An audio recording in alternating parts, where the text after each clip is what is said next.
اگر یہ نہیں کوئی وطن پرست ہے، وطن کی محبت کی وجہ سے کوئی نیک کام کر رہا ہے، اس کا وہ کام وطن پرستی کے کھاتے میں جائے گا، خدا پرستی کے کھاتے میں نہیں جائے گا۔ کوئی قوم پرست ہے، اپنے قوم کی محبت میں کچھ کر رہا ہے، تو اس کا وہ نیک کام قوم پرستی کے کھاتے میں جمع ہوگا، خدا کی پرستش کے لیے۔ یہ ہے موٹیو کا فرق، اور یہ ہے موٹیو کی اہمیت، اور اس کا تعلق ہے ایمان باللہ اور ایمان بالآخر۔ ایک حدیث میں حضور نے فرمایا کہ قیامت کے دن سب سے پہلے 3 اشخاص کا معاملہ پیش ہوگا۔ ایک وہ تھا کہ جو اللہ کی راہ میں جنگ کرتا ہوا مارا گیا تھا، دنیا میں شہید سمجھا جا رہا۔ ایک وہ تھا جسے اللہ نے علم بہت دیا تھا اور اس نے علم کو پھیلایا، خوب پھیلایا۔ اور ایک وہ جس کو اللہ نے بہت دولت دی تھی، اور اس نے دولت جو ہے نیکی کے کاموں میں، بھلائی کے کاموں میں، غربا، یتاما، مساکین کے لیے خرچ کی۔ اب اللہ پوچھے گا ان شہید صاحب سے کہ دیکھو میں نے تمہیں صحت دی تھی، جسمانی قوت دی تھی، تم نے کیا کیا؟ وہ کہے گا اے اللہ میں نے تیرے لیے قتال کیا اور اپنی جان دے دی۔ اللہ فرمائے گا کذبتا، تو نے جھوٹ بول، انک قد قاتلت لأن یقال جریء، تو نے تو یہ جنگ میں حصہ لیا تھا اس لیے کہ تیری شجاعت کا ڈنکا بن جائے، تیری جرأت کی شہرت ہو جائے۔ وقد قیلا، وہ کہا جا چکا، اب یہاں تمہارے لیے کچھ نہیں ہے۔ اور فرشتوں کو حکم ہوگا اور اوندے منہ گھسیٹتے ہوئے اس کو جہنم میں ڈال دیں۔ یہی حشر ہوگا اس عالم کا، تو نے وہ نیکی کا کام کیا تھا، لأن یقال عالم، کہا جا چکا دنیا میں، ڈنکا بج چکا تمہاری شہرت۔ اب اس میں نوٹ کیجئے، اگر کسی عالم کے علم کا ڈنکا بج جائے، اس کی اپنی نیت وہ نہیں تھی تو اس کے اندر کوئی خرابی نہیں۔ یہاں معاملہ نیت کا ہے۔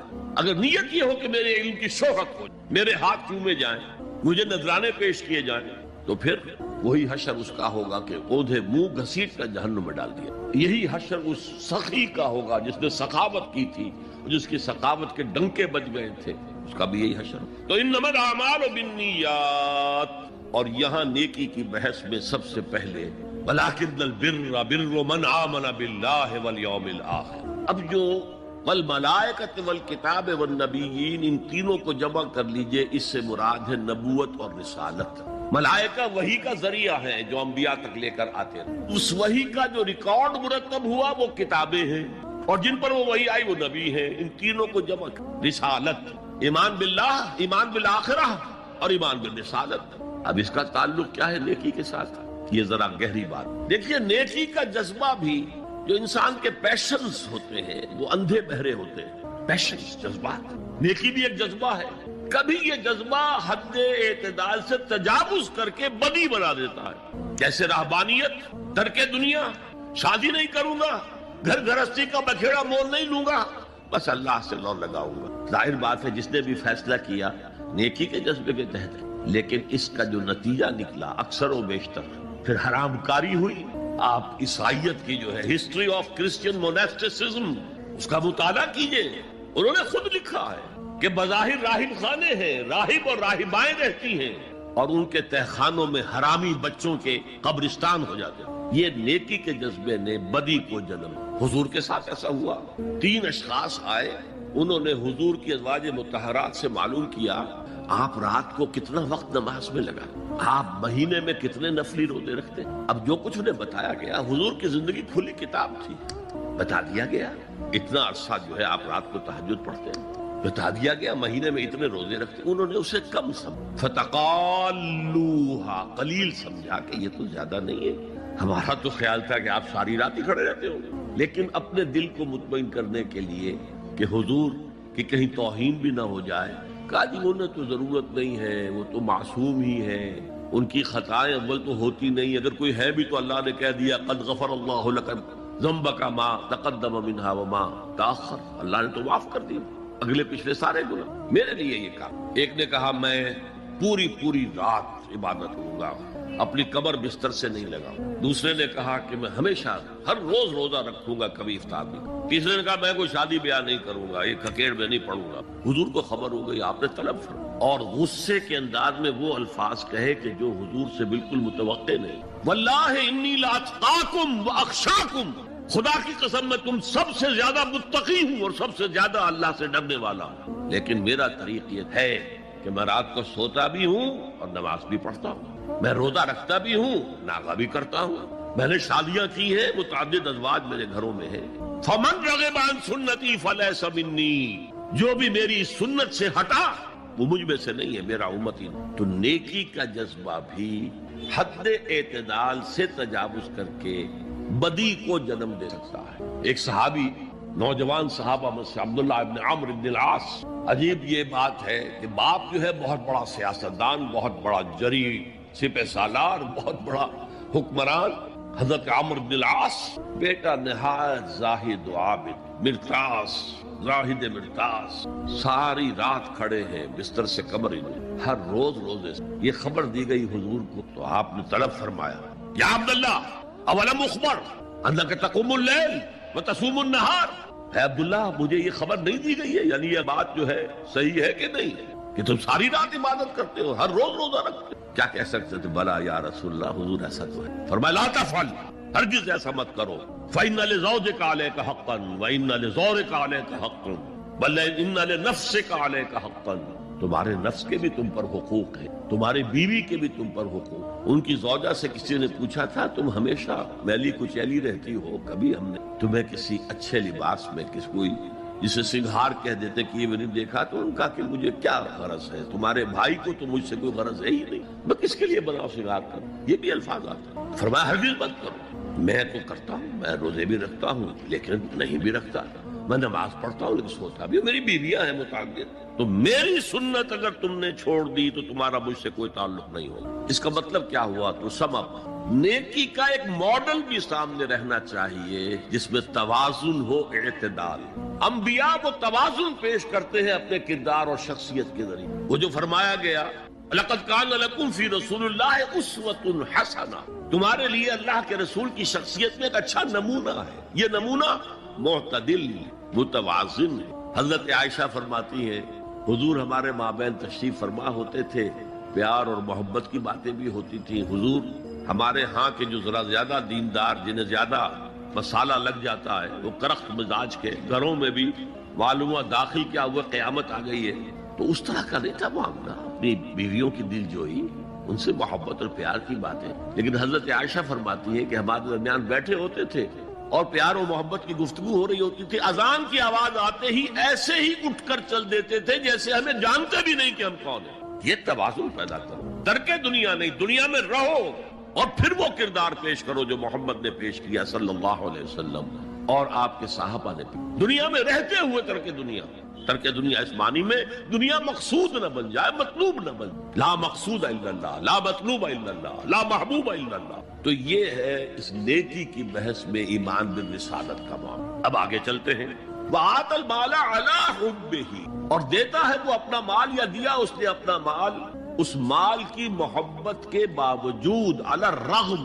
جن حضرات نے ترجمہ کیا ہے کہ اللہ کی محبت کی وجہ سے ہی اللہ کی محبت میں وہ مال دیتے ہیں، یہ غلط ہے۔ جو بحث ہو چکی ہے، موٹیویشن تو ان کی درست ہو گئی، ایمان باللہ، ایمان بالآخرہ سے، اب آگے اس کے تکرار کی ضرورت نہیں ہے۔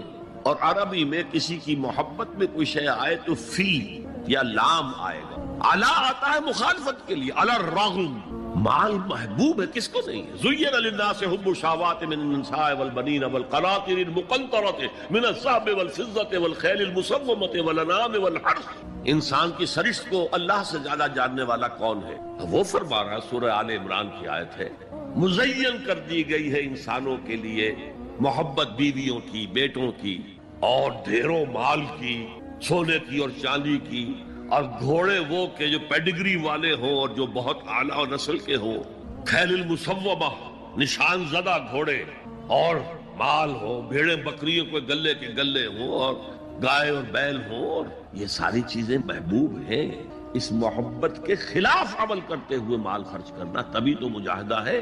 تو جیسے اردو میں ہم علی الرغم کہتے ہیں، علی الرغم، باوجود اس کی محبت کے وہ خرچ کر۔ اب یہاں جو اصل نوٹ کرنے کا نقطہ ہے وہ کیا ہے؟ دیکھیے، اسلام کا جو نظام ہے دنیاوی، اس میں ایمان کے بعد پہلی شے نماز، وہ جو کہا گیا ہے کہ قیامت کے دن سب سے پہلا محاسبہ نماز کا ہوگا۔ اور جب ہماری مسجدوں کے اندر لکھے ہوتے تھے فارسی کے اشعار، روز محشر کے جاں گداز بود اولی پرسش نماز، موت سے پہلے آدمی غم سے نجات پائے گی۔ ظاہر بات ہے جب زندگی ہے تو غم ہے، تو موت سے پہلے نجات نہیں۔ اگرچہ اس کے بعد کا اگلا مرحلہ جو ہے، جو حقیقت کو جاننے والے ہیں وہ تو جانتے ہیں کہ اس کے بعد تو غم کا اور بڑا کڑا مرحلہ آنے والا ہے، اب تو گھبرا کے یہ کہتے ہیں کہ مر جائیں گے، مر کے بھی چین نہ پایا تو کدھر جائے؟ اگر اللہ ہمیں معاف فرمائے، اپنی رحمت اور مغفرت سے ہمیں اپنے ڈھانپ لے، حضور نے فرمایا اللہ یتغمدنی ربی برحمت، حضور نے فرمایا کہ کوئی انسان بھی محض اپنے اعمال کی بنیاد پر جنت نہیں داخل ہو سکے گا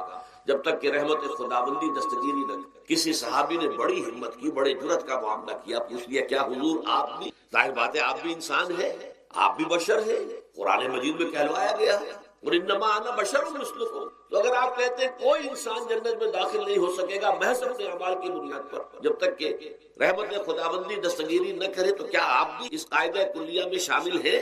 آپ نے فرمایا ہاں میں بھی، اللہ یتغمدنی ربی برحمت، جب تک کہ میرا رب مجھے اپنی رحمت سے ڈھانپ نہیں لے گا میں داخل۔ تو اس اعتبار سے اللہ تعالیٰ وہاں ہمیں بچا لے، لیکن جو وہاں نہیں بچایا گیا، اب ظاہر بات ہے کہ اس کے لیے جو مسلم پھر دائمی ہے، ابدی ہے، دکھ ہی۔ میں اس کی طرف زیادہ جانا نہیں چاہتا، اس وقت اصل میں میرا موضوع جو ہے وہ اس دنیا میں دکھوں کا علاج۔ اب اس اعتبار سے غور کیجئے، دکھ دو قسم، قرآن مجید پر جتنا میں نے غور کیا، دکھ ایک تو وہ ہے کہ جو ناگہانی طور پر آ جائے، اس میں ہماری کسی غلطی کو دخل نہیں، وہ کوئی آفت سماوی ہے، کوئی زلزلہ آ گیا ہے، ابھی آپ کو معلوم ہے بھوج قصبہ تھا گجرات اسٹیٹ کا، انڈیا کا پورا ختم ہو گیا، اس میں بہت سے مسلمان، جب کوئی آفت سماوی آتی ہے تو وہ ظاہر بات ہے کہ پھر سب کے سب لوگ چاہتے ہیں زلزلہ آ گیا، کوئی اور طوفان آ جائے، جیسا کہ کئی مرتبہ آپ نے اخبارات میں پڑھا ہوگا، اس سال امریکہ میں بہت طوفان آئے ہیں، مشرقی ساحل پر بار بار، وہاں بھی لوگ مرتے ہیں، وہاں بھی چھتیں اڑ جاتی ہیں، وہاں بھی تباہی جو ہے آتی ہے۔ تو اس حوالے سے ایک تو ہے وہ ناگہانی آفات، آفت ارضی ہو یا آفت سماوی ہو، زلزلہ ہے یا آفت طوفان آ گیا ہے، کوئی سائیکلون آ گیا یا آفت سماوی ہے، یا کوئی آسمان سے بڑا سا پتھر آ جائے۔ آپ کبھی کبھی اخبارات میں پڑھتے ہوں گے کہ ایک بڑی چٹان پاس سے گزر گئی، بہت بڑی خلائی چٹان جو ہے زمین کے قریب سے ہوتی، زمین بچ گئی، ورنہ اگر وہ زمین سے ٹکرا جاتی تو نہ معلوم کتنا بڑا یہاں تباہی کا، بڑے بڑے جو ہے شہاب گرتے رہے زمین کے اوپر، بڑی بڑی تباہیاں آتی رہی۔ تو ایک تو یہ ہے، اور ان میں بھی تقسیم کیجئے، یہ ناگہانی یا کوئی آفت سماوی یا آفت ارضی، اس کی بھی پھر دو قسم، ایک وہ کہ جو افراد کو انفرادی، آدمی سڑک پر جا رہا تھا، پیچھے سے آ کر کسی گاڑی نے ٹکر ماری، گر گیا، ٹانگ ٹوٹ گئی، اب ظاہر بات ہے کہ اس میں اس کا کوئی قصور نہیں ہے، یہ اللہ تعالیٰ کی طرف سے بات آ گئی۔ یا یہ کہ کوئی اگر اجتماعی سطح پر آیا، جیسا کہ زلزلہ ہے، یا جیسا کہ کوئی سائیکلون ہے، کوئی بڑا طوفان ہے، بہت بڑے فلڈز، اس وقت بھی موزمبیق میں بہت بڑا فلڈ آیا ہوا ہے، ساؤتھ افریقہ میں، اور افریقہ میں پچھلے سال بھی بہت بڑا فلڈ، بڑی تباہی آ رہا، تو یہ آفت سماوی، یہ ظاہر بات ہے کہ اجتماعی سطح پر آتی ہے، بڑی بڑی مقدار میں، تعداد میں لوگ، لاکھوں لوگ بے گھر ہو جاتے ہیں، ہزاروں آدمی مارے جاتے ہیں۔ پہلی شکل جو ہے دکھ کی، جیسا کہ میں نے عرض کیا، وہ ناگہانی دکھ، کوئی آفت ارضی، کوئی آفت سماوی، خواہ وہ انفرادی ہو خواہ، اس کے ضمن میں کیا علاج ہے؟ ظاہر بات ہے کہ اس کا علاج یہ تو نہیں سکتا کہ آپ اس کو ختم کریں۔ انگریزی کا ایک محاورہ ہے، what cannot be cured must be endured۔ جو چیز جو ہے جس کا علاج نہیں ہو سکتا وہ تو برداشت کرنی پڑے گی۔ بعض بیماریاں بھی ایسی ہیں، ڈائبٹیز ہو گئی، شوگر کا مرض ہو گیا، ڈاکٹر آپ کو بتائے گا کہ بھائی اب یہ مرض جائے گا نہیں، اب آپ کو اس مرض کے ساتھ ہی اپنے آپ کو ایڈجسٹ کر کے اپنی غذا وغیرہ اس کے مطابق طے کر لیجیے، ورنہ یہ کہ یہ نہ سمجھیے کہ یہ مرض چلا جائے۔ تو what cannot be cured must be endured۔ لہذا ان آفت سماوی و ارضی، چاہے وہ انفرادی سطح پر متاثر کرتی ہوں انسانوں کو، اور چاہے اجتماعی سطح پر، اس کا تو علاج یہ کہ عربی میں بھی ایک محاورہ یہ ہے کہ کسی نے پوچھا تھا کہ بچھو کے کاٹے کا کیا علاج ہے؟ البکاء الی الصباح، رات کو اگر کاٹا ہے کسی بچھو نے تو روتے رہو صبح تک، یہ علاج ہے، اس کا اور کوئی علاج۔ تو جو چیز لا علاج ہے اسے برداشت، گویا کہ یہاں جو اصل شے ہوگی کہ دنیاوی آفات، ارضی و سماوی آفات، ناگہانی آفات، ناگہانی مصیبت، ان کے ضمن میں ہمیں ایسی شے کی ضرورت ہے جو ہمارے اندر برداشت، اس کو جھیلنا آسان بن، ہم اس کی وجہ سے بجھ کر نہ رہیں، ہماری ہمتیں جواب نہ دے جائیں، ہمارا ارادہ ختم نہ ہو، ہمارا حوصلہ پست نہ ہو جائے، بلکہ برداشت، جھیلنا ہو، تحمل۔ ابھی بٹر صاحب کہہ رہے تھے اللہ تعالیٰ ذرا سا متحمل ہے، میں نے کہا یہ بہت غلط بات کہہ رہے، اللہ بہت متحمل، وہ ذرا سا تو یوں سمجھیے کہ کہنے کے انداز میں یہ بات آ گئی، ذرا سا رحیم بھی ہے، نہیں وہ بہت رحیم ہے، بہت متحمل ہے، بہت حلیم۔ لیکن یہ کہ ہمیں یہ جو آفات سماویہ اور ارضیاں ہیں جو ہمارے اوپر آ جاتی ہیں اللہ کی، ان کے ضمن میں ذہنی ایک ایٹیچیوڈ پیدا ہو جائے، سوچ کا ایک خاص رخ بن جائے، انسان کے احساسات ایک خاص طرز پر ڈھل جائیں، تو پھر ان کو برداشت کرنا آسان ہے۔ اور وہ کیا ہے؟ وہ ہمارے ایمان کا ایمان ہمیں یہ بتاتا ہے کہ کوئی مصیبت میں آتی ہے نہ تمہاری جانوں پر آتی ہے بغیر اذن رب۔ جو کچھ آ رہا ہے اللہ تعالیٰ کے فیصلے سے آیا ہے، یہ کوئی اندھا بہرا مادہ نہیں ہے، یہ کوئی اندھا بھینسا نہیں ہے کہ اس نے آ کے آپ کو ٹکر مار دی ہے، نہیں، یہ تو سمیع و بصیر، علیم و خبیر اللہ اور حکیم اور قدیر اللہ کا فیصلہ، لہذا یہ من جانب اللہ ہے، اس کو تم سمجھو کہ اللہ تعالیٰ کی طرف سے۔ اور جب اللہ کی طرف سے ہے تو سورہ آل عمران میں فرمایا بیدہ الخیر، اس کے ہاتھ میں تو خیر ہی خیر ہے، یعنی بظاہر تمہیں محسوس ہوتا بھی ہو کہ یہ میرے لیے تکلیف دہ بات آ گئی تو اس کو یوں سمجھو کہ اس کا نتیجہ جو میرے حق میں نکلے گا وہ خیر ہوگا۔ فوری طور پر تکلیف ہے، مجھے اچھی نہیں لگ رہی، ناگوار ہے، لیکن نتیجہ اس کا خیر نہیں۔ جیسے بچہ بیمار ہے، ماں اسے دوا پینے پر مجبور کر رہی، کڑوی دوا، وہ تو سمجھتا ہے مجھ تو بڑا ظلم ہو رہا ہے، یا آپ لے گئے اسے ڈاکٹر کے یہاں ٹیکا لگوایا ہے، وہ تو چیخ رہا ہے، رو رہا ہے، لیکن آپ کو معلوم ہے، کاش اسے بھی معلوم ہو جائے کہ یہ میرے خیر کے لیے، میرے بھلے کے لیے۔ اگر اسے یہ معلوم اور محسوس ہو جائے تو اس تکلیف اس کے اندر بہت کمی آ جائے گی، وہ سہار لے، وہ برداشت کرے۔ اس حوالے سے اس کا جو ہمارے دین میں اس کا نام ہے، اس ذہنی کیفیت کا، ان احساسات کا، اسے ہم کہتے ہیں تسلیم و رضا۔ جو کچھ آ رہا ہے اللہ کی طرف سے آ رہا ہے، لہذا سرے تسلیم، اے اللہ ہم کو رضا، ہر حال میں تیری رضا پر راضی، جو تیرا فیصلہ ہے ہمیں بصر و چشم تسلیم و رضا، ہم بھی تسلیم کی خو ڈالیں گے، بے نیازی تیری عادت، اللہ تو بے نیاز ہے، لیکن اے اللہ تو ہمارے لیے جو بھی تکلیف کا تو نے فیصلہ کیا ہے تسلیم کی خو ڈالیں گے، عادت پیدا کر لیں گے اپنے کہ ہر ساقی ماریخ عین الطاف است، کہ میرا ساقی میرے پیالے میں جو کچھ ڈال دے اس کا لطف و کرم ہے۔ یہ مقام رضا ہے، یہ ایمان کا ایک ایسا تقاضا ہے کہ جس کو ہم کہیں گے ایمان کی حلاوت، ایمان کی مٹھاس۔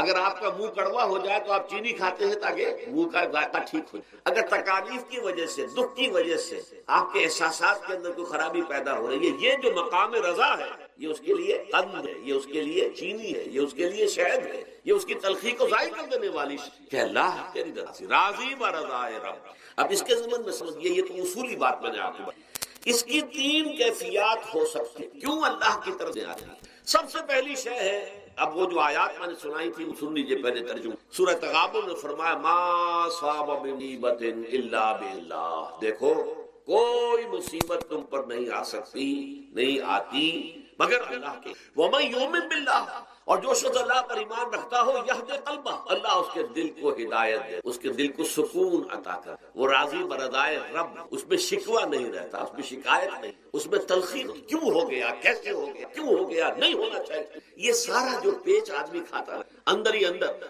وہ جو پیچ کھا رہا ہے نجات نہیں۔ برو کشید سے پیچا کہ ہستمود مرا، چے ابلہا کے مقام رضا کشود مرا۔ یہ پیچ کھانا جو ہے، پیچا کے ہستمود، اس سے اللہ تعالیٰ نے مجھے نجات دے دی ہے مقام رضا کے ذریعے سے۔ کتنے بڑے بڑے عقدے میرے حل ہو گئے اس مقام رضا سے، چے ابلہا کے مقام رضا میرے تو بہت سے عقدے اس سے حل ہو۔ اس حوالے سے ایک موٹی بات تو یہ ہوگا، لیکن اب اس کو تین حصوں میں تقسیم۔ پہلی بات یہ کہ یہ اللہ کی طرف سے آزمائش، میرا بندہ اس پر صبر کرتا ہے یا نہیں، یا میرے خلاف بکواس کرنے پر آمادہ ہوتا۔ اللہ تو ایسا ہے، اللہ نے تو کبھی کرم کیا ہی نہیں، اللہ تو ظالم معاذ، کہیں ایسا تو نہیں، میرا بندہ جو ہے تکلتا ہے میری وجہ سے، یہ سمجھ کے کہ اللہ کی طرف سے آئی۔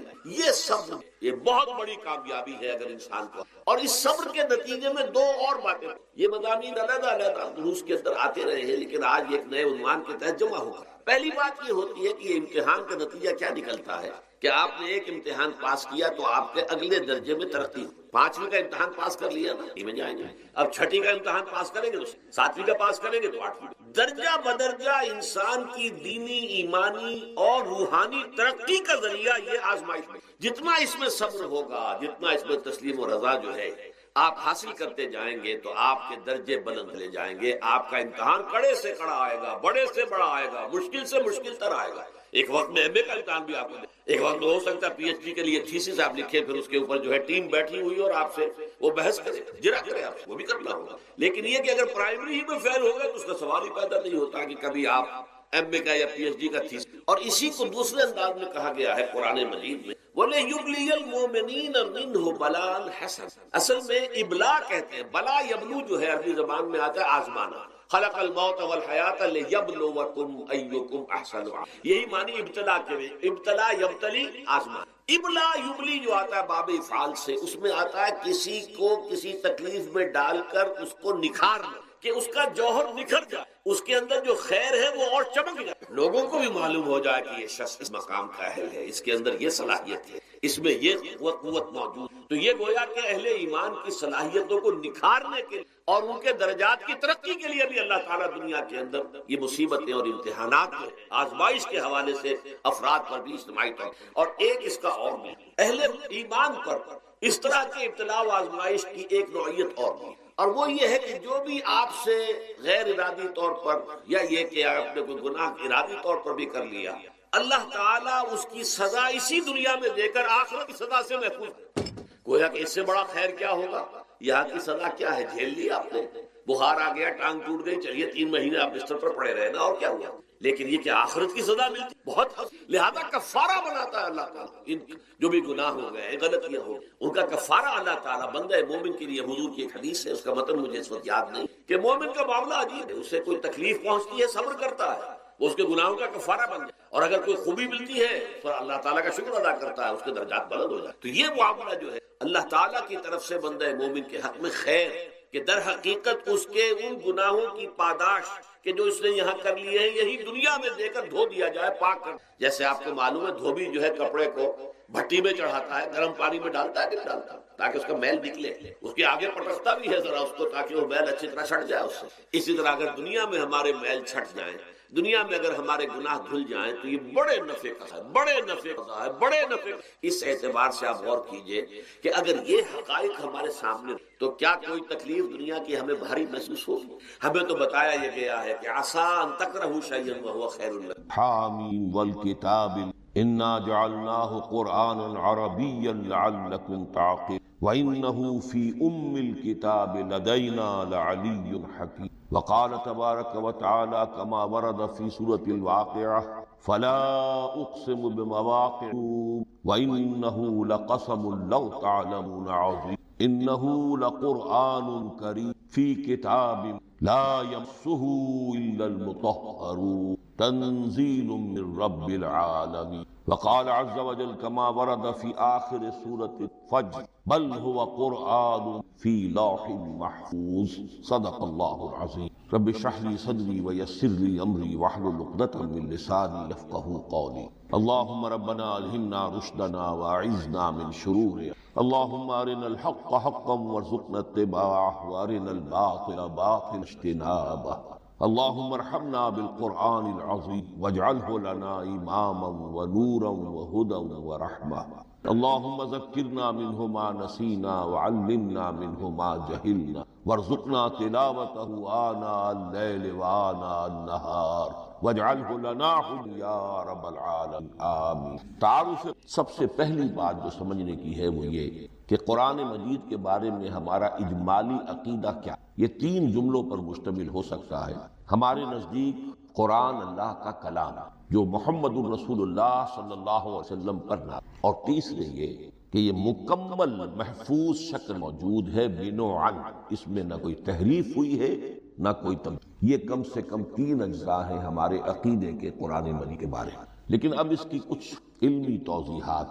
سب سے پہلے یہ کہ کلام ہونا اللہ کا کلام، اس لیے کہ آپ کے علم میں ہے یہ تورات جو موسیٰ علیہ السلام کو دی گئی تھی وہ لکھی ہوئی شکل، پتھر کی تختیوں پر لکھی ہوئی صورت، اور قرآن مجید کی تنزیل جو محمد رسول اللہ صلی اللہ علیہ وسلم پر ہوئی ہے وہ ایک مختلف صورت۔ اس کو قرآن مجید خود اللہ کا کلام، چنانچہ سورہ توبہ کی آیت نمبر 6 وَإِنْ أَحَدٌ مِّنَ الْمُشْرِكِينَ اسْتَجَارَكَ فَأَجِرْهُ حَتَّى يَسْمَعَ كَلَامَ اللَّهِ ثُمَّ أَبْلِغْهُ مَأْمَنَهُ۔ جب ہجرت کے 9ویں سال آخری وارننگ مشرکین عرب کو کہ اب صرف تمہیں چند مہینے کی مہلت دی جا رہی ہے، اس دوران میں آخری کر لو اسلام قبول کرنا ہے یا نہیں، اس لیے کہ اس کے بعد مشرکین عرب کے لیے کوئی رعایت نہیں ہوگی، جو لوگ اسلام قبول نہیں کریں گے انہیں تہہ تیغ کر دیا۔ فَإِذَا انْسَلَخَ الْأَشْهُرُ الْحُرُمُ فَاقْتُلُوا الْمُشْرِكِينَ حَيْثُ وَجَدتُّمُوهُمْ۔ جب یہ مہلت ختم ہو جائے تو مشرکین کا قتل عام۔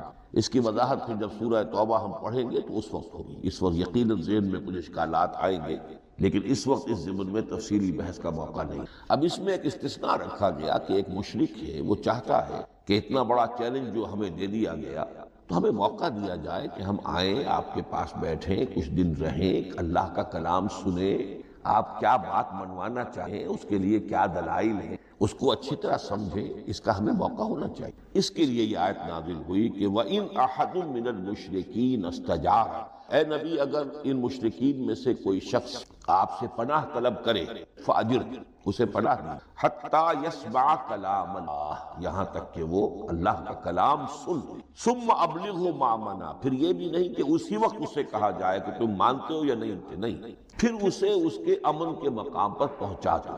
یہ جو آیت اس میں لفظ کلیئر آ گیا کہ قرآن اللہ کا کلام ہے۔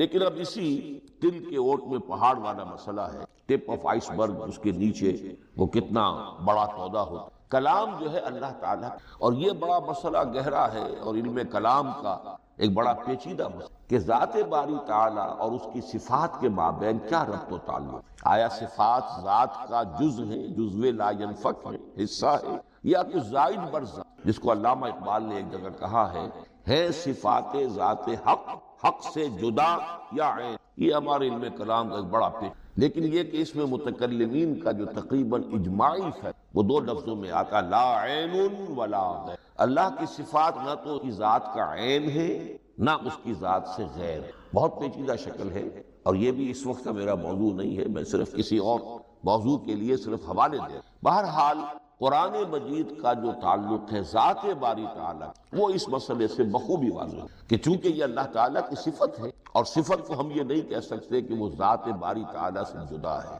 یہ بھی نہیں کہہ سکتے کہ اس کی ذات کا جزو لا ینفک ہے، کچھ اسی طرح کا تعلق ہے قرآن مجید کا ذات باری۔ لیکن یہ مسئلہ قرآن مجید میں خود میں، اور سورہ حشر کی آیت میں تو یہ فرمایا گیا، اللہ تعالیٰ نے اس کلام کی عظمت کو یوں، وہ عظمت کما ہیا، جیسے کہ وہ فی الواقع ہے، اور جس کا کہ گویا کہ پورا ادراک ہمارے اپنی بہت سی محدودیتوں کی وجہ سے ممکن نہیں، لیکن ایک تمثیل کے پیرائے میں سمجھایا، لو انزلنا ھذا القرآن علی جبل لرأیتہ خاشعا متصدعا من خشیۃ وتلک الامثال نضربها للناس لعلهم یتفکرون۔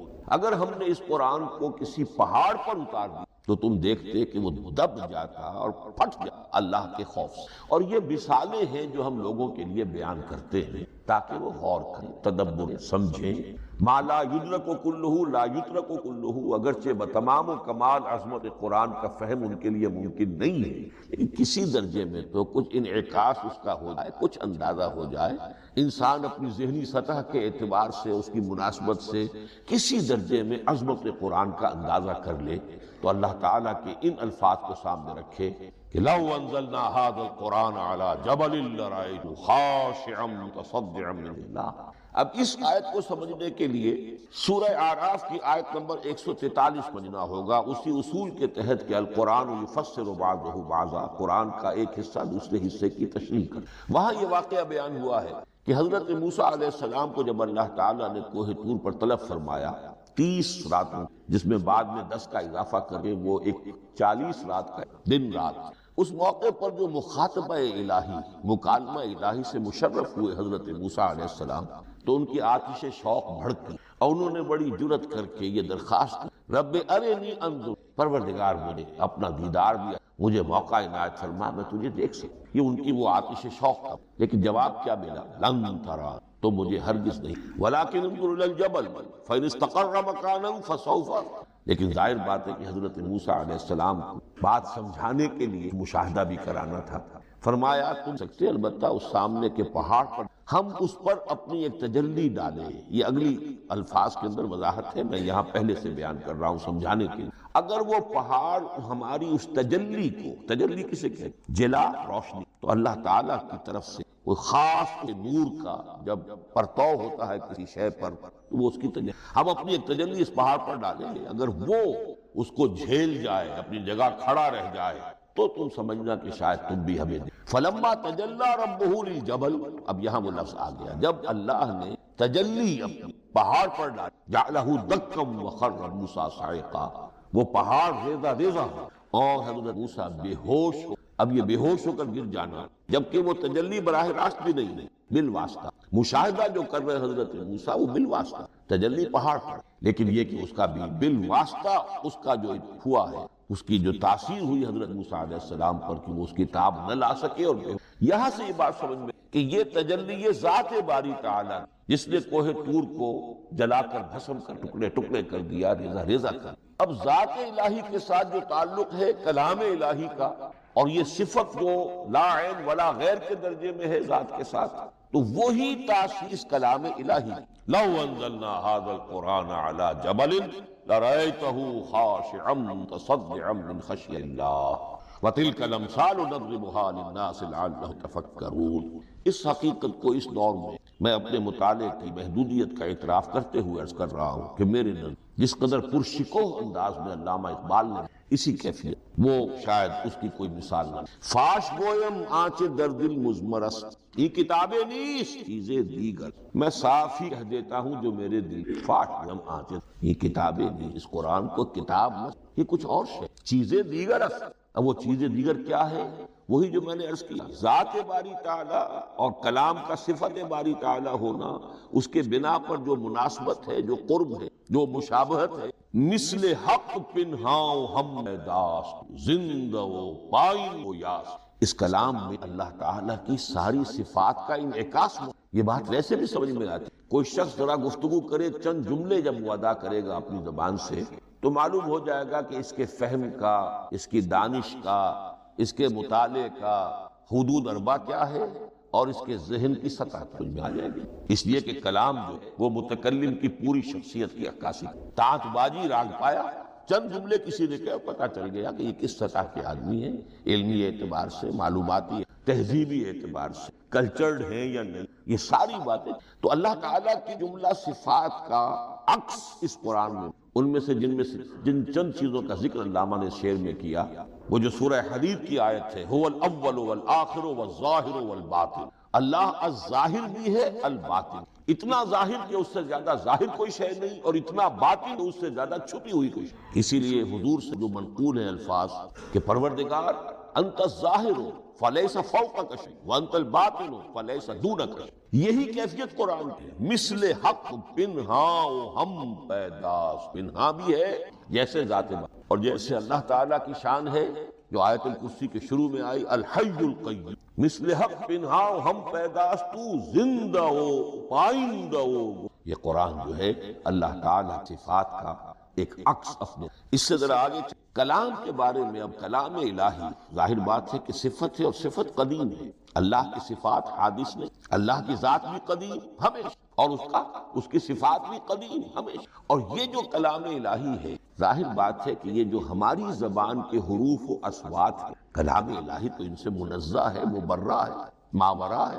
اعلیٰ ہے، عرفہ ہے۔ ہماری زبانوں کے حروف و اصوات، الفابیٹس جگہ جگہ تبدیل ہو جائیں گے، انگریزی کے کچھ اور ہیں، اردو کے کچھ اور ہیں، عربی کے کچھ اور ہیں، کلام ان تمام سے اعلیٰ، عرفہ، منزہ اور یہ کلام جب بھی نازل ہوا ہے، ظاہر بات ہے حضرت موسیٰ پر اگر کتاب اتاری گئی وہ بھی علم الہی سے آئی، لیکن وہ عبرانی زبان میں ہے۔ حضرت عیسیٰ علیہ السلام پر انجیل اتاری گئی، ہم یقین سے نہیں کہہ سکتے، دو میں سے کسی ایک زبان میں اتاری گئی ہوگی، یا عبرانی ہوگی، اس لیے کہ شام کے جس علاقے میں، فلسطین کے جس علاقے میں ان پیدائش ہوئی اور جہاں وہ دعوت و تبلیغ کے گھومتے رہے، اس کے عوام کی زبان تھی آرامی، اور خواص کی زبان تھی، تو یا تو وہ بھی تورات کی طرح عبرانی ہی میں نازل ہوئی تھی یا آرام میں ہوگی، لیکن اب کوئی نسخہ نہ ہیبریو کا، کوئی قدیم نسخہ دنیا میں موجود ہے، نہ آرامی۔ جو سب سے پرانا نسخہ ملتا ہے انجیل کا، وہ اس کا ترجمہ لیٹن زبان کا ہے یا گریک ترجمہ ہے، اصل کوئی۔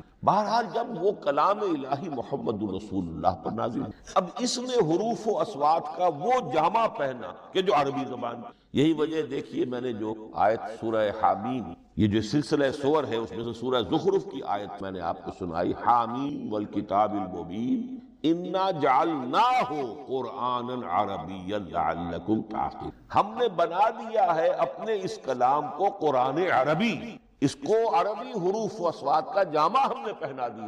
انا جعلناہ قرآنا عربیا لعلکم تعقلون، کہ چونکہ مخاطب اول جو قوم تھی امیین، ان کی زبان عربی، لعلکم تعقلون، کہ تم اس. اب اس سے آگے اصل قرآن مجید کے 3 مقامات سے معلوم ہوتا ہے. اصل قرآن اللہ کے پاس. یہ قرآن جو ہمارے پاس ہے مصحف ہے، مصحف عثمان رضی اللہ تعالی عنہ، یہ اس قرآن کی مصدقہ نقل. اصل قرآن کہاں ہے؟ ایک جگہ فرمایا بل ہوا قرآن مجید فی لوح محفوظ، لوح محفوظ اصل قرآن. اسی طریقے سے اسی سورہ زخرف کی اگلی آیت کیا ہے؟ ہم نے اسے عربی قرآن بنا کر اتارا، لیکن اصل قرآن کیا ہے؟ وَإِنَّهُ فِي أُمِّ الْكِتَابِ لَدَيْنَا لَعَلِيٌّ حَكِيمٌ. حقیقت میں تو یہ الکتاب میں ہے جو ہمارے پاس ہے، اور علی بہت بلند، حکیم بڑی حکمت والا، یا محکم مضبوط. حکیم کے دونوں معنی. استحکام بھی ہے کاف اور میم کے مادے سے، کسی شے کا پختہ ہو، مضبوط ہو. اور عقل کی پختگی وہ حکمت ہے، وہ دانائی ہے. اس اعتبار سے نوٹ کیجئے اصل قرآن کہاں ہے؟ لوح محفوظ. اصل قرآن کہاں ہے؟ ام الکتاب.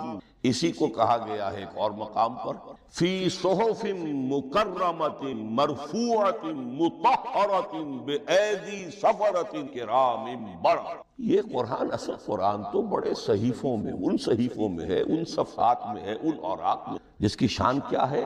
مکرمۃ، ان کی انتہائی تعظیم، مطہرۃ نہایت پاک، فی صحف مکرمۃ مرفوعۃ بلند و بالا، مطہرۃ بایدی سفرۃ کرام بررہ، ان فرشتوں کے ہاتھ میں جو بہت باعزت، بہت اونچے درجے، ان کے ہاتھوں میں وہ لوگ، اس کی تحویل میں ہے یہ کلام ہے. فی صحف مکرمۃ مرفوعۃ مطہرۃ بایدی سفرۃ کرام بررہ. اب اسی کو بیان کیا ہے سورہ واقعہ. فلا اقسم بمواقع النجوم، تو نہیں، میں قسم کھاتا ہوں ستاروں کے ڈوبنے. وَإِنَّهُ لَوْ تَعْلَمُونَ لَقَسَمٌ عَظِيمٌ وَإِنَّهُ لَقَسَمٌ لَوْ تَعْلَمُونَ. اور اگر تم جان سکتے تو یہ بہت بڑی گواہی ہے. اب تدریجاً اس کا انکشاف ہو رہا ہے. یہ آج جو تصور ہے بلیک ہولز، کچھ اندازہ ہوتا ہے یہ ستارے کہاں ڈوب جائیں، بڑے بڑے ستارے نسیم منسیہ ہو جائیں. ستارے نہیں، پوری گیلیکسیز اس میں گم، وہ مقبرے ہیں، بڑی بڑی گیلیکسی. فلا اقسم بمواقع النجوم وانه لقسم لو تعلمون عظیم انه لقرآن کریم. یہ قرآن ہے باعث فی کتاب مکنون، اور یہ اس کتاب میں جو چھپی ہوئی. یہ لؤلؤ مکنون کا لفظ آتا ہے قرآن مجید میں، جیسے موتی ہوتے ہیں چھپا کر رکھا جاتا ہے ڈبیوں میں، مخملی ڈبیوں کے اندر موتیوں کو. اسی طریقے سے فی کتاب مکنون لا یمسہ الا المطہرون، وہ صحیفے بھی بہت مطہرہ تھے اور ان کو چھو نہیں سکتے مگر جو انتہائی پاک ملائکہ مقربین، جن کے قریب سے بھی ہو کر معصیت یا گناہ کا کوئی تصور تک نہیں گزر سکتا، وہ ہیں جو اس کو چھوتے ہیں. ان کے ہاتھوں میں ان کی تحویل. یہ ہے وہ چیزیں کہ جس سے اندازہ ہوا کہ اصل قرآن کا یہ جو ہمارے پاس ہے در حقیقت یہ نقل مطابق اصل ہے، مصدقہ نقل. اب اس میں میں آپ سے عرض کر دوں ایک بہت خوبصورت بات ہمیں جو ملتی ہے تورات میں، جو استثناء، جو صفر استثناء ہے ڈیوٹرانومی، اس کے 18ویں باب میں 18ویں آیات جو ہیں اس میں ذکر، میں ان کے لیے انہی کے بھائیوں میں سے تیری مانند ایک نبی برپا کروں. اللہ تعالیٰ کلام فرما رہے ہیں یہاں حضرت موسیٰ علیہ السلام، آج بھی موجود ہے اولڈ ٹیسٹمنٹ ڈیوٹرانومی یا کتاب استثناء، صفر استثناء، اس کا 18واں باب، 18ویں. میں ان کے لیے ان کے بھائیوں ہی میں سے تیری مانند ایک رسول ہوگا، میں ان کے لیے انہی کے بھائیوں میں سے تیری مانند ایک نبی برپا کروں گا اور اپنا کلام اس کے منہ میں ڈالوں گا، اور جو کچھ میں اس سے کہوں گا وہی وہ ان سے.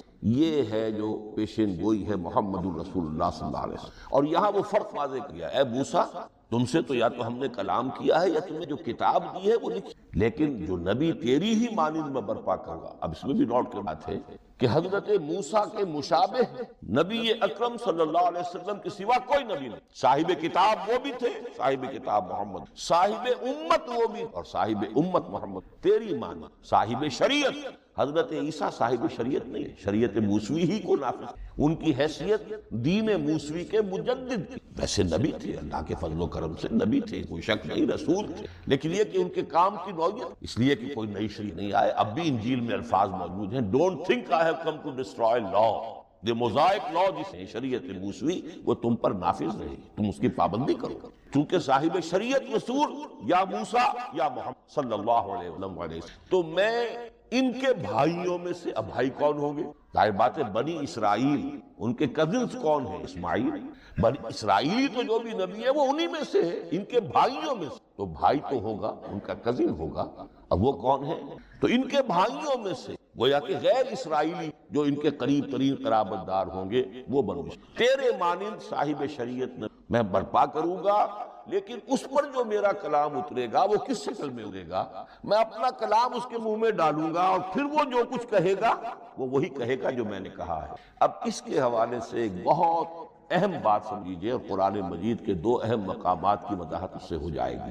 یہ کلام اللہ، قرآن میں اس کو قول جبرائیل کہا گیا ہے۔ کلام اللہ حضرت جبرائیل کے ذریعے سے جب ادا ہوا ہے تو قول جبرائیل ہے، اور پھر جب وہ محمد الرسول اللہ کی زبانی ادا ہوا تو قول رسول ہے، قول محمد ہے صلی اللہ علیہ وسلم۔ یہ قول اللہ بھی ہے، قول جبرائیل بھی ہے، اور قول محمد بھی ہے بیک وقت۔ یہ بات دیکھیے سورۃ تکویر، اذا الشمس كورت انه لقول رسول ذی قوت عند ذی العرش مکین مطاع وما صاحبکم، یہ یہاں پر حضرت جبرائیل کا وما ہوا بقول شیطان، محمد تک اس قرآن کو لانے والا تو وہ بلند پائے کا رشتہ ہے، یہ کوئی شیطان رجیم نہیں ہے، اس لیے کہ مکے والوں نے کہہ دیا تھا ہو سکتا ہے کوئی بدروح آئی ہو محمد پر، اور اس بدروح نے کوئی الٹی سیدھی بات سکھا دی ہو، نہیں۔ انہ لقول رسول کریم، یہاں رسول کریم کون ہے؟ حضرت جبرائیل۔ انہ لقول رسول کریم ذی قوت عند ذی العرش مکین، بڑی قوت والا، اور جس کا بڑا اونچا مقام اور مرتبہ ہے عرش والے کے، ذی قوت عند ذی العرش مطاع ثم امین، وہ فرشتوں کے مطاع ہے، فرشتے ان کی اطاعت کریں، فرشتوں کے سردار ہیں، اور پھر ساتھ ہی پورے امین ہیں، جبرائیل امین، یہ ہم لفظ استعمال کریں، اور اس کے بعد آگے جا کے فرمایا وما ہوا یہ کسی شیطان رجیم کا قول۔ اب یہاں اس سورہ تکویر میں قرآن کو قول، لیکن سورۃ الحاقہ میں چلیے اس کے آخر میں آتا ہے انہ لقول رسول کریم وما ہوا بقول شاعر قلیلا ما تؤمنون ولا بقول کاہن قلیلا ما تنزیل۔ یہاں اب رسول کریم سے مراد محمد اللہ صلی اللہ علیہ وسلم، یہ کسی شاعر کا قول، کسی کاہن کا قول، یعنی جس کے زبانی یہ قرآن لوگوں کے سامنے آ رہا، جبرائیل کا قول ہو کر تو محمد پر نازل ہوا صلی اللہ علیہ وسلم، لیکن اب لوگوں کے سامنے وہ قول محمد بن کر آ، انہ لقول رسول کریم وما ہوا بقول شاعر قلیلا ما تؤمنون ولا بقول کاہن قلیلا ما تنزیل من العالم۔ تو قرآن مجید کلام اللہ ہے، پھر وہ قول جبرائیل بنا جب جبرائیل نے آ کر، اور پھر وہ قول محمد بنا جب محمد کی زبان مبارک سے لوگوں نے، اہل عرب نے سنا، اور پھر وہ بات پھیلتی۔ اب آخری اس موضوع جو ہے وہ یہ ہے، کلام الہی کی صورتیں ہیں جو قرآن مجید سورہ شورى کی آیت نمبر 51 میں وما کان لبشر ان یکلمہ اللہ، کسی بشر، کسی انسان کی یہ حیثیت ہے، مقام نہیں ہے کہ اللہ اس سے، یہ نہیں کہا کہ اللہ کے لیے ممکن نہیں ہے، نہیں، اللہ کے لیے تو ہر شے ممکن، لیکن کسی بشر کا یہ مقام نہیں ہے کہ اللہ اس سے کلام، مخلوق ہے، بشر ہے۔ ما کان لبشر ان یکلمہ اللہ الا اب تین شکل، الا وحیا او من وراء حجاب او یرسل رسولا فیوحی بہ ما یشاء انہو علی حکیم۔ تین صورتیں ہیں کلام میں، یا تو براہ راست اللہ بغیر کسی فرشتے کی درمیان میں ذریعہ بنائے، اسی کا نام الہام ہے، اسی کا نام تحدیث ہے، یہ غیر نبی کے ساتھ بھی حضور نے فرمایا ہر نبی امت میں محدث جن سے اللہ کلام کرتا ہے، اور میری امت کا محدث عمر رضی اللہ عنہ۔ محدث نہیں، محدث کے معنی ہے علم حدیث کا ماہر، امام بخاری محدث ہے، امام مسلم محدث ہے، محدث اس سے مفعول بنا جس سے بات کی، محدث اللہ بات کرتا ہے، اللہ دل میں ڈال دیتا ہے، القاء الہام ہو جاتا ہے، کوئی فرشتہ درمیان نہیں، براہ راست۔ دوسری شکل کلام کی کیا ہے؟ او من وراء حجاب، یہ ہمارے علم تک صرف حضرت موسیٰ علیہ السلام کی شان ہے، استثنائی۔ وَكَلَّمَ اللَّهُ مُوسَىٰ تَكْلِیمًا، اور موسیٰ کے ساتھ تو اللہ نے کلام فرمایا جیسے کہ کلام کیا جائے۔ فرق کیا تھا؟ من ورائے حجاب، پردہ تھا، دیکھ نہیں، تبھی تو ان کی وہ آتشی شوق بھڑکی۔ کیا قیامت ہے کہ چلمن سے لگے بیٹھے ہیں، صاف چھپتے بھی نہیں، سامنے آتے بھی نہیں، کلام بھی فرما رہے ہیں، لیکن یہ کہ بات مجھے دیدار تیار نہیں، رب ارنی انظر الیک۔ لیکن یہ جو کلام ہے ہمارے علم تک براہ راست اس دنیا میں حضور سے ہوا ہے معراج کی شب، لیکن وہ 7ویں آسمان پر۔ اس دنیا میں ہمارے علم یہ کلام براہ راست من ورائے حجاب سے موسیٰ علیہ السلام کی استثنائی۔ اور تیسرا ہے او یرسل رسولا فیوحی بہ ما یشاء، یا تیسری صورت یہ کہ اللہ کسی پیغامبر کو بھیجتا ہے جو وحی کرتا ہے جو اللہ۔ یہ تیسری شکل ہے قرآن مجید، تیسری شکل میں نازل ہوا ہے محمد رسول اللہ صلی اللہ علیہ وسلم۔ حضور کو جو الہام ہو جاتے، جو حضور کو القاء ہو جاتا، جو آپ کے دل میں براہ راست اللہ کی طرف سے وحی آتی تھی، وہ قرآن میں شامل نہیں۔ اگرچہ حضور کے خواب بھی وہ بھی اللہ کی طرف سے ہو، شیطان کی آمیزش نہیں ہو سکتی، لیکن یہ بھی قرآن میں شامل ہے تیسری قسم کی وحی۔ او یرسل رسولا، پھر ہم بھیجتے ہیں ایک پیغامبر پر فرشتوں میں سے۔ اللہ یصطفی من الملائکۃ والناس، اللہ چن لیتا ہے فرشتوں میں سے بھی اپنا پیغامبر، اور تو فرشتے کے ذریعے سے ایک فرشتہ جو اللہ سے لیتا ہے اور انسان رسول انسان تک پہنچاتا ہے۔ اب وہ رسول انسان، رسول بشر جو ہے وہ اپنے ہم نوع ہم جن، تو اللہ یصطفی من الملائکۃ والناس، یہاں وہی بات فرمائی او یرسل رسولا فیوحی بہ ما یشاء، پھر وہ وحی کرتا ہے اللہ کے جو اللہ۔ یہ کلام الہی کی یہ تیسری شکل ہے جو محمد الرسول اللہ صلی اللہ علیہ وسلم پر نازل ہوا، اور وہ ہے۔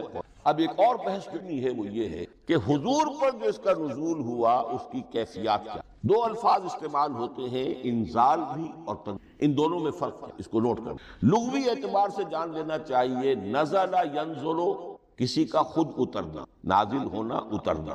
انزل ینزل دفعتاً اتار دے، کسی اور نے کسی شے کو دفعتاً نیچے اتار دے۔ یہی مفہوم نزلہ کے ساتھ بے لگ جائے تو آ جاتا ہے، با کے ساتھ نزل بہی، یہ اتارنے آئے گا۔ لفظی ترجمہ یہ بھی کر سکتے وہ اترا اس شے کے ساتھ۔ نزل بہ الروح الامین، اس کو لے کر نازل ہوا خود روح الامشتہ علی قلب محمد صلی اللہ علیہ وسلم، آپ کے قلب میں۔ تو نزل بے اور انزال، لیکن اگلا لفظ ہے تنزیل، نزل ینزل تنزیلا، اس کے معنی ہے رفتہ رفتہ، تدریجاً، نجمن نجمن، تھوڑا تھوڑا کر کے، وقفے وقفے سے اتار۔ جیسے عربی میں اعلام کہیں گے، کسی کو کچھ بتا دینا، باخبر کر، مطلع کر دینا، بھائی مطلع کر دیا میں نے، اب تم جانو تمہارا کام۔ یہ اعلام کیا۔ تعلیم کسے کہتے ہیں؟ سکھانا، درجہ بدرجہ، دیکھنا اس کی استعداد کیا ہے، آج یہ کیا بات سمجھ سکتا ہے، میں اتنے ہی درجے تک سمجھاؤں، اب کل میں اسے مزید سمجھاؤں گا، پرسوں مزید سمجھاؤں گا۔ یہ درجہ بدرجہ کسی شے کو سمجھانا، یہ تعلیم۔ تو انزل ینزل انزالا، یہ ہے اتار دینا دفعتاً، اور نزل ینزل تنزیلا، یہ ہے تدریجاً اتارنا۔ اب قرآن مجید کے لیے یہ دونوں الفاظ مستعمل ہیں، لیلۃ القدر اور لیلۃ المبارکہ۔ اب یہ دو بھی نوٹ کر لیجئے، قرآن مجید میں چونکہ اہم مضامین کم سے کم دو جگہ پر ضرور آتے۔ انا انزلناہ فی لیلۃ القدر، یہاں انزلنا ہے، نزلنا نہیں ہے، انزلنا ہے، ہم نے اتارا اس کو لیلۃ القدر۔ اور باقی صورت تو آپ کو یاد ہوگی، وما ادراک ما لیلۃ القدر، لیلۃ القدر خیر من تنزل الملائکۃ والروح فیہا باذن ربہم من کل امر سلام ہی حتی مطلع۔ لیکن یہ اہم مضمون قرآن مجید میں دوسری جگہ بھی ہے۔ سورہ دخان کے شروع میں فرمایا حامیم والکتاب انا انزلناہ فی لیلۃ مبارکۃ انا کنا منذرین فیہا یفرق کل امر حکیم امرا من عندنا انا کنا مرسلین رحمتا من ربک انہ هو السمیع۔ یہ لیلۃ المبارکہ ہے، ایک ہی ہے، لیلۃ القدر اور لیلۃ المبارکہ، ان دونوں کے لیے وہی انزلنا۔ لیکن یہ کہ سابقہ کتابوں کے اعتبار سے قرآن مجید کا فرق واضح کیا گیا ہے۔ مثلا سورہ نساء کی آیت نمبر 136 بہت نمایاں ہے، بہت، وہاں فرمایا گیا یا ایھا الذین آمنوا آمنوا باللہ ورسولہ والکتاب الذی نزل علی رسولہ والکتاب الذی انزل من۔ اے ایمان کے دعوے دارو، حقیقتاً ایمان لاؤ، ایسے ایمان لاؤ جیسے ایمان لانے کا حق ہے، اللہ پر بھی اور اس کے رسول پر بھی، اور اس کتاب پر بھی جو اللہ نے اپنے رسول پر نازل فرمائی، اور اس کتاب پر بھی جو اللہ نے پہلے، لیکن نازل کے لیے یہاں آیا حضور کے لیے، والکتاب الذی نزل علی رسول، تنزیل کی، اور تورات کے لیے والکتاب الذی انزل من قبل، وہ تو دفعۃ واحدا لکھی ہوئی تختیوں کی شکل میں حضرت موسیٰ علیہ السلام کو۔ تو یا ایھا الذین آمنوا آمنوا باللہ والکتاب الذی نزل علی رسول والکتاب الذی انزل من قبل، یہ جو تنزیل ہوئی ہے حضور پر، یعنی لیلۃ القدر میں جو رمضان مبارک میں ہے، پورا قرآن لوح محفوظ سے، کتاب مکنون سے، ام الکتاب نقل کر کے اتار دیا گیا سمائے دنیا، پہلا آسمان سمائے دنیا، وہ آسمان جو قریب ترین ہے، وہاں سے اب یہ درجہ بدلا، تھوڑا تھوڑا، چند آیتیں، چند سورتیں، پھر آیتیں، پھر سورتیں، یہ نازل ہوا محمد رسول اللہ صلی اللہ علیہ وسلم پر۔ گویا کہ پہلا مرحلہ انزال کا، پورا قرآن لوح محفوظ یا کتاب مکنون یا ام الکتاب سے نقل کر کے اتار دیا گیا سمائے دنیا، یہ ہے انزل ینزل انزل، انا انزلناہ فی لیلۃ القدر، انا انزلناہ فی، لیکن محمد رسول اللہ پر یہ نازل ہوا اب تھوڑا تھوڑا، نجما نجما، درجہ بدلا، تدریجاً، یہ ہے تنزیل۔ اس تنزیل کی حکمت قرآن میں، اور اس اعتبار سے کہ اہل عرب نے، اہل مکہ نے اعتراض کیا کہ یہ پورا قرآن کیوں نہیں محمد ایک ہی مرتبہ پیش صلی اللہ علیہ وسلم۔ اس میں جو چیز مضمر تھی وہ یہ تھی کہ چونکہ یہ حقیقت میں اللہ کا کلام نہیں، یہ محمد کا اپنا، تو کوئی شاعر دنیا میں ایسا نہیں ہے جو ایک دم اپنا پورا دیوان دے، وہ تو ساری عمر میں تھوڑا تھوڑا، آج غزل کہی، کل قصیدہ کہا، پرسوں کچھ اور کہا، پھر وہ جمع ہوتا ہے تو وہ بنتا ہے۔ اسی طریقے سے تو یہ کر رہے ہیں، اگر یہ اللہ کا کلام ہوتا تو بیک وقت آئے، یہ تو ذرا محنت کرتے ہیں، کچھ اس کے اندر اس کو اپنی محنت سے کوشش کر کے کچھ موضوع کرتے ہیں، کلمات، الفاظ، اور اس طریقے رفتہ رفتہ لے کر آ رہے ہیں۔ اس لیے ان کا اعتراض نقل ہوا ہے، وقال الذین کفروا لولا نزل علیہ القرآن جملۃ واحدۃ، انہوں نے کیوں نہیں اترا یہ قرآن پورا کا پورا ایک، یہ اعتراض تھا۔ اس اعتراض پہ جو جوابات دیے وہ نوٹ کی کہ لوگوں کے حق میں یہ مفید ہے، یہ پورے قرآن کا تحمل ایک وقت میں کر نہیں سکتے۔ یہ پورا قرآن تو ایک ہی مرتبہ اگر پہاڑ پر بھی اتار دیا جاتا تو وہ پھٹ جاتا، دب۔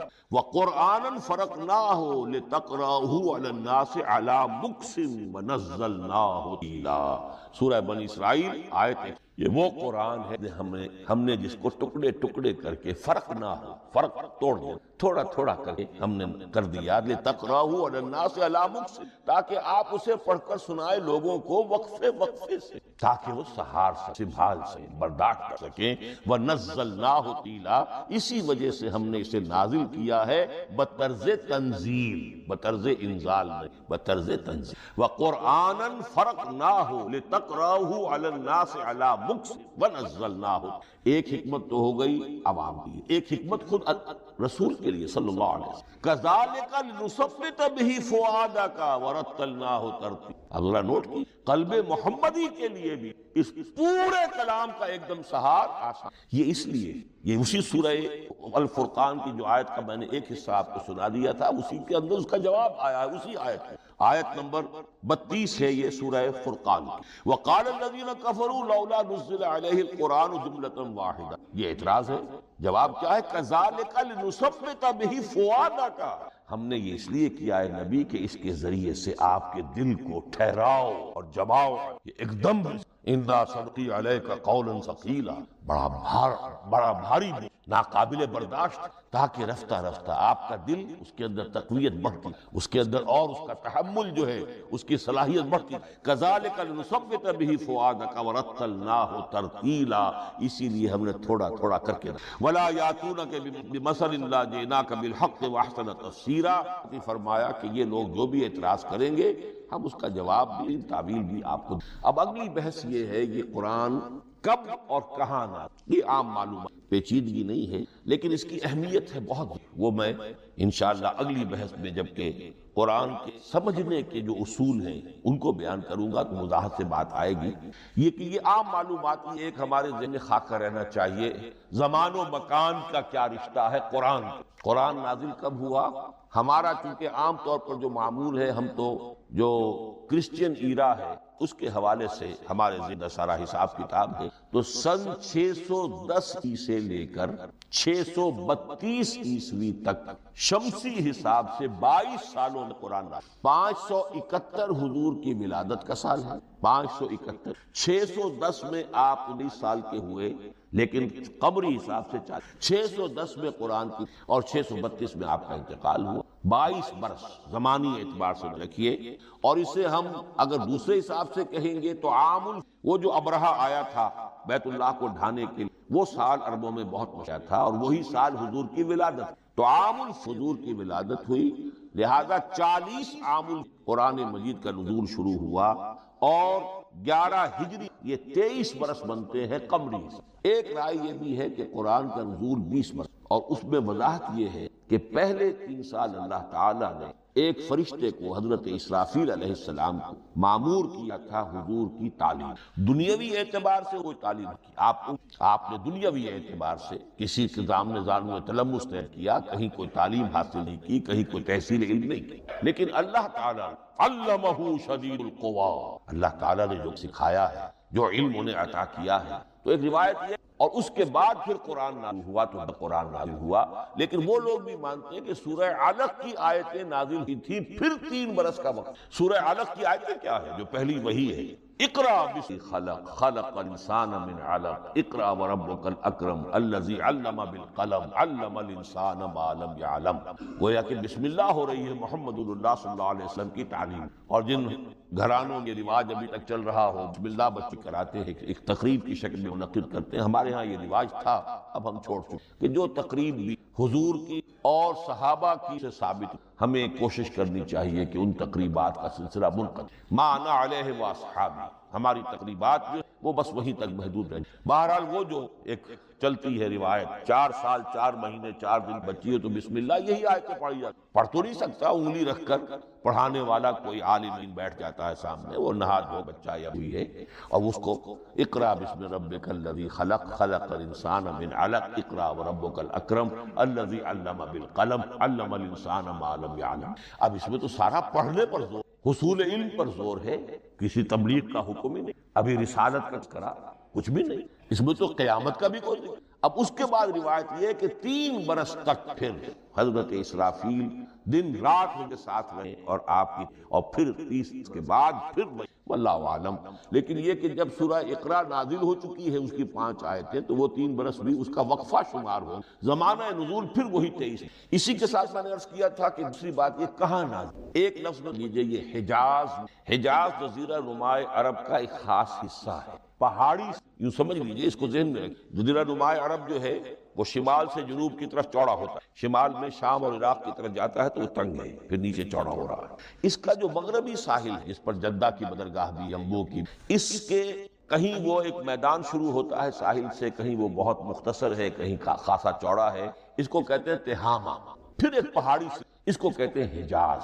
یہ پہاڑی سلسلہ جو ہے اس کے بعد جو ہے وہ نجد آتا ہے، وہ سطح مرتفع ہے، پلیٹو۔ تو یہ 3 حصے ہیں جزیرہ نمائے عرب کے جغرافیائی، اور حجاز کہتے بھی ہیں پردے کو، حاجز پردہ جو 2 چیزوں کے درمیان حائل ہو جائے، تو یوں سمجھیے کہ یہ فلیٹ ہے نجد کا، اور یہ فلیٹ ہے میدان، یہ ہے تہامہ کا، اور درمیان میں یہ پہاڑی سلسلہ کھڑا ہوا ہے، تو یہ گویا کہ ان دونوں کو جدا کر رہا، یہ حجاز۔ اس حجاز ہی شہر مکہ ہے، اس حجاز ہی کا شہر مدینہ ہے، اس حجاز ہی کا شہر تھا، اس حجاز ہی کی آخری ٹپ سمجھ لیجئے تبوک۔ تو حضور صلی اللہ علیہ وسلم پوری آغاز کے بعد سے لے کر وہ اسی علاقے، پہلے آپ مکے میں تھے، قرآن میں صورتیں اس دور میں نازل ہوئی، یہ آیتیں نازل وہ مکیات ہیں، پھر آپ نے ہجرت کی، اور ہجرت کر کے جب آپ جا رہے تھے اس دوران میں بھی کچھ قرآن نازل ہوا اثناء ہجرت، پھر آپ مدینے تشریف فرما ہوئے، اب وہ ہم کہتے ہیں مدنی قرآن، لیکن مدنی قرآن سارا مدینے میں نازل نہیں ہوا۔ آپ کبھی جا رہے کسی مہم پر، کسی جنگ کے لیے، غزوہ بدر کے لیے آ گئے، تو وہاں جو آیات نازل ہو رہی ہیں وہ مدینے میں تو نہیں ہو رہی، براڈ تک یہی ہے، مکی مدنی۔ ہجرت سے قبل جو کچھ نازل ہوا وہ مکی، ہجرت کے بعد جو کچھ نازل ہوا وہ مدنی۔ لیکن صرف مدنی کہنا صحیح نہیں ہے، اثناء سفر تبوک کتنا طویل سفر ہے آپ کا، اس کے دوران آتے جاتے قرآن نازل ہوتا رہا۔ لیکن یہ بات مان لیجئے کہ پورا قرآن حجاز، یہ تمام شہر، یہ تمام علاقہ حجاز کہلاتا۔ ایک اور بحث جو ہم پہلی نشست میں مکمل انشاءاللہ کر لیں، وہ ہے محفوظیت۔ میں نے عرض کیا تھا کہ تین چیزوں پر ہمارا عقیدہ یہ اللہ کا کلام ہے، نازل ہوا محمد رسول اللہ پر صلی اللہ علیہ وسلم۔ اسی لیے ہم نے کلام سے متعلق کچھ مباحث علمی گہرائی میں اتر کر وہ سمجھ، حضور پر اس کی نزول، انزال اور تنزیل کے مختلف مراحل کو سمجھا۔ اب اس کی محفوظیت کے اعتبار سے واقعہ کہ واحد کتاب ہے، واحد جس کے بارے میں دشمن بھی کرتے ہیں، چاہے وہ اسے اللہ کا کلام نہ، لیکن یہ مانتے ہیں کہ بعین ہی وہ شے جو محمد نے اپنی امت کو دی تھی آج بھی کے پاس ہے۔ ظاہر بات ہے اگر تو اسے اللہ کا کلام مانے، وہی مانے، تب تو مسلمان ہی ہو گئے۔ وہ تو یہی کہتے ہیں کہ بہرحال محمد نے چاہے خود لکھا، تصنیف کیا، جو بھی کچھ کیا، اس کو چھوڑ دی، لیکن جو شے محمد نے اپنی امت کو دی تھی صلی اللہ علیہ وسلم، بعین ہی وہ شے موجود۔ تو یہ محفوظیت قرآن کی جو ہے، جبکہ کوئی اور دن کتاب اس مدعی ہی نہیں۔ تورات والوں کا سرے سے یہ دعویٰ ہی نہیں، وہ تورات تو گم ہو گئی تھی نبوکدنضر کے حملے کے وقت، اس کے بعد سے دنیا میں تورات کا وجود، اور پھر 100 برس کے بعد اپنی یادداشتوں سے مرتب کی ہے یہ تورات جو آج ہمارے سامنے۔ انجیل کا جیسا کہ میں عرض کر چکا ہوں، کوئی نسخہ جو ہے نہ عبرانی کا موجود ہے، نہ